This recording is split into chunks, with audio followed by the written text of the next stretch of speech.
Hello and welcome to Bite Size Screenwriting Tips with Jennifer and Kemenaya, aka The Unstoppable Jenny. And we are still talking about stakes. Again, as I always say, if you've missed out on the previous episode because it's been really exciting, please head over to our YouTube channel at Kiliwe Series Bite Size Screenwriting Tips playlist and watch. And don't worry, I'm not throwing pens into the air today and creating a ruckus. I just want to have a conversation. So if you've ever encountered any of my screenwriting materials, you would know that I always use Game of Thrones as an example because it was well written, and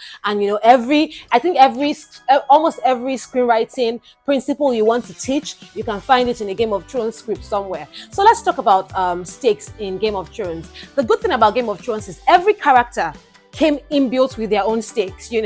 Every character, they didn't just exist in an abyss. Every character had a stake: personal, relational, political, global, emotional. Every character had theirs. Every season, every episode had stakes. You were always at the edge of your seat waiting for something to happen. Let's talk about one of our fave characters, although he was, very short-lived. It was our actor no they die character, for those of us who didn't watch the book before we watched the series, and that's Ned Stark. Ned Stark had a goal. Remember that we said that a stake is what the character has to lose if he does not achieve his goal. Now, Ned Stark's goal was to go to King's Landing and expose the truth of Joffrey's parentage. We know how Joffrey came about now, so that was his goal, to say, oh, this is not the right heir to the throne because, so and so and so.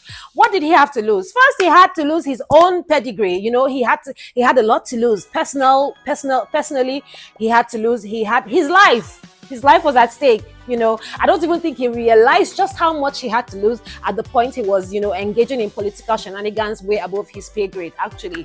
So he had his life to lose. That was personal. He had his life and his position as the hand of the king to lose. That's number one.